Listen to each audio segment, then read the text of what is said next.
मराठी कलाविश्वात अनेक आदर्श जोडपी पाहायला मिळतात, परंतु अशाही काही अभिनेत्री आहेत ज्यांचे लग्न फार काळ टिकले नाही। घटस्फोटाचा निर्णय घेणं सोपं नक्कीच नसतं, पण काही वेळा नाईलाज असतो। यानंतर अनेक अभिनेत्री आपल्या आयुष्याची नवीन सुरुवात करतात, पुन्हा लग्न करण्याच्या फंदात न पडता खंबीरपणे स्वतःच्या पायावर उभे राहतात। आम्ही अशाच काही मराठी अभिनेत्रींची यादी बनवली आहे ज्यांनी घटस्फोट घेतल्यानंतर पुन्हा लग्न केले नाही।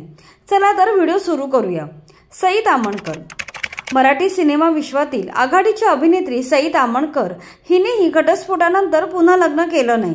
सई ताम्हणकरने एडिटर अमय गोसावी यांच्याशी 2013 मध्ये लग्न केलं होतं, मात्र या दोघांचं नातं फार काळ टिकलं नाही। 2 वर्षांनी दोघांनी विभक्त होण्याचा निर्णय घेतला। 2015 साली ते वेगळे झाले। त्यानंतर सईने पुन्हा लग्न केलं नाही। रुपाली भोसले। अनेक मराठी आणि हिंदी मालिका गाजवणारी अभिनेत्री म्हणजे रुपाली भोसले। तिने मिलिंद शिंदे नावाच्या व्यक्तीशी लग्न केलं होतं, मात्र या नात्यात तिला मानसिक आणि शारीरिक छळ सहन करावा लागला होता। त्यानंतर तिने आपल्या पतीपासून घटस्फोट घेतला। घटस्फोटाच्या काही वर्षांनंतर रुपाली भोसले अंकित मगरेच्या प्रेमात पडली होती। दोघेही लग्नगाठ बांधतील अशी अपेक्षा होती, मात्र त्यांचे ब्रेकअप झाले असून रुपाली अजूनही सिंगल आहे। तेजस्विनी पंडित। अभिनेत्री तेजस्विनी पंडित हिने 2012 साली तिच्या लहानपणीचा मित्र भूषण बोबचे ह्याच्याशी लग्न केलं होतं, मात्र त्यांचे नवरा बायको म्हणून नाते फार काळ टिकले नाही। काही वर्षातच त्यांनी घटस्फोट घेतला। त्यानंतर तेजस्विनीने पुन्हा लग्न केलं नाही आणि सध्या तरी पुन्हा संसारात पडायचा तेजस्विनीचा मानस नाहीये। शाल्मली तोरडे। फॅशन स्टायलिस्ट शाल्मली तोरडे हिने 2010 साली अभिनेता पियुष रानडे ह्याच्याशी लग्न केलं, मात्र लग्नाच्या 4 वर्षातच 2014 साली दोघांनी विभक्त होण्याचा निर्णय घेतला।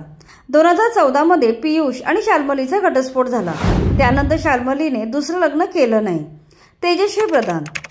होणार सून मी या घरची या मालिकेमुळे प्रसिद्धीस आलेली तेजश्री प्रधान हिने सहकलाकार शशांक केतकरशी लग्न केलं होतं। त्यांची होणार सून मी या घरची या मालिकेच्या सेटवर मैत्री झाली आणि या मैत्रीचं रूपांतर प्रेमात झालं। पुढे त्यांनी 2014 मध्ये लग्नगाठ बांधली, मात्र लग्नानंतर त्यांच्यात मतभेद निर्माण झाले आणि या जोडप्याने लगेचच 2015 मध्ये घटस्फोट घेतला। त्यानंतर तेजश्री अजूनही सिंगल आहे।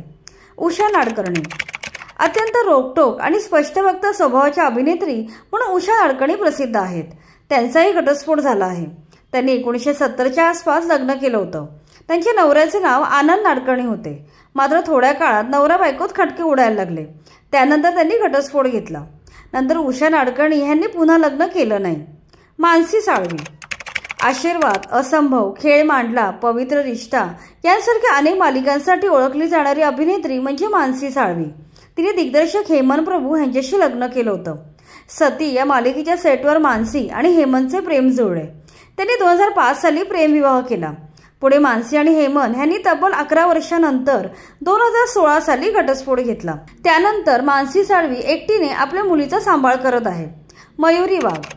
अभिनेत्री मयुरी वाघ हिने पियुष रानडे ह्याच्याशी लग्न केलं होतं। अस्मिता या मालिकेच्या सेटवर दोघे एकमेकांच्या प्रेमात पडले। त्यांनी 2017 साली लग्न केलं, मात्र काही महिन्यातच त्यांचा घटस्फोट झाला। त्यानंतर पियुषने तिसरं लग्न केलं, मात्र मयुरी अजूनही सिंगल आहे। रेशम टिपणीस। अनेक वर्ष मराठी सिनेमा क्षेत्र गाजवणारी अभिनेत्री रेशम टिपणीस ह्यांचाही घटस्फोट झाला आहे। त्यांनी 1993 मध्ये अभिनेता संजीव सेठशी लग्न केलं होतं, मात्र रेशम आणि संजीव ह्यांचं नातं फार काळ टिकलं नाही। 11 वर्ष संसार केल्यावर 2004 मध्ये दोघांनी घटस्फोट घेतला। त्यानंतर रेशम गेल्या काही वर्षापासून संदेश कीर्तीकर ह्यांच्यासोबत लिव्ह इन रिलेशनशिपमध्ये राहत आहेत, मात्र अजूनही त्यांनी लग्न केलं नाही। रीमा लागू। दिवंगत ज्येष्ठ अभिनेत्री रीमा लागू ह्यांचाही घटस्फोट झाला होता। नाटकात काम करत असताना रीमा यांची ओळख अभिनेते विवेक लागू यांच्याशी झाली। नंतर ते प्रेमात पडले आणि 1978 साली विवाह बंधनात अडकले, मात्र काही वर्षांनी त्यांच्यात मतभेद निर्माण झाले। त्यानंतर 1980 साली त्यांनी घटस्फोट घेतला। नंतर अखेरपर्यंत रीमा लागू यांनी दुसरे लग्न केले नाही। अपूर्वा नेमळेकर। रात्रीच खेळ झाले या मालिकेतून घराघरात पोहोचलेल्या अपूर्वा नेमळेकर यांचाही घटस्फोट झाला आहे।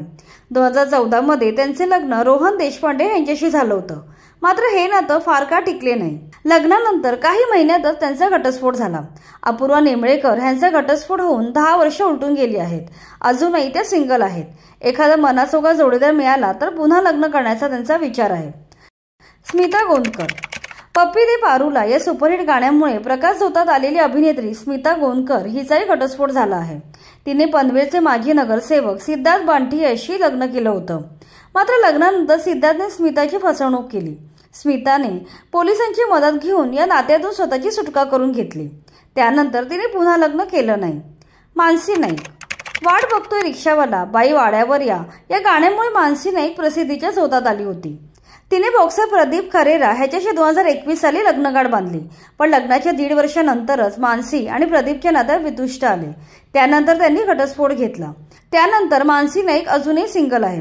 भार्गवी चिरमुले, वहिनीसाहेब, अनुबंध, आई अशा अनेक मालिकांमधून घराघरात पोचलेली अभिनेत्री भार्गवी चिरमुले हिचा सुद्धा घटस्फोट झाला आहे। तिने 2012 साली पंकज एकबोटे यांच्याशी लग्न केलं होतं। मात्र लग्नानंतर काही महिन्यातच त्यांचा घटस्फोट झाला। नंतर 2015 साली तिने पुन्हा लग्न केले, पण तिचे हे लग्नही तुटले। त्यांच्या दुसऱ्या पतीविषयी जास्त माहिती उपलब्ध नाहीये। 2 घटस्फोट झाल्यानंतर तिने पुन्हा लग्न केलं नाही। स्नेहा वाघ, अभिनेत्री स्नेहा वाघ हिने मराठी आणि हिंदी मालिका विश्वात स्वतःचे वेगळे स्थान निर्माण केलं आहे। तिचे पहिले लग्न अभिनेता आविष्कार दारव्हेकर यांच्याशी झालं होतं। त्यावेळी ती फक्त 19 वर्षांची होती। मात्र त्यांच्यात मतभेद निर्माण होऊन तिने घटस्फोट घेतला। त्यानंतर तब्बल 7 वर्षांनी स्नेहाने दुसऱ्यांदा इंटिरियर डिझायनर असलेल्या अनुराग सोलंकी सोबत लग्नगाठ बांधली होती। मात्र तिचं हे दुसरं लग्नही जवळपास 8 महिनेच टिकलं। त्यानंतर स्नेहा दुसऱ्या पतीपासून देखील विभक्त झाली असून सध्या ती सिंगल आहे। तर या होत्या मराठी अभिनेत्री ज्यांनी घटस्फोट झाल्यावर पुन्हा लग्न केलं नाही, ज्या खंबीरपणे स्वतःच्या पायावर उभ्या आहेत। या यादीत कोणती अभिनेत्री राहिली असल्यास कमेंटमध्ये नक्की सांगा। बाकी तुम्हाला हा व्हिडिओ आवडला असेल तर लाईक करा आणि मराठी सिने असोसिएशन निगडीत अशाच माहितीपूर्ण व्हिडिओसाठी आमच्या चॅनलला सबस्क्राईब करा।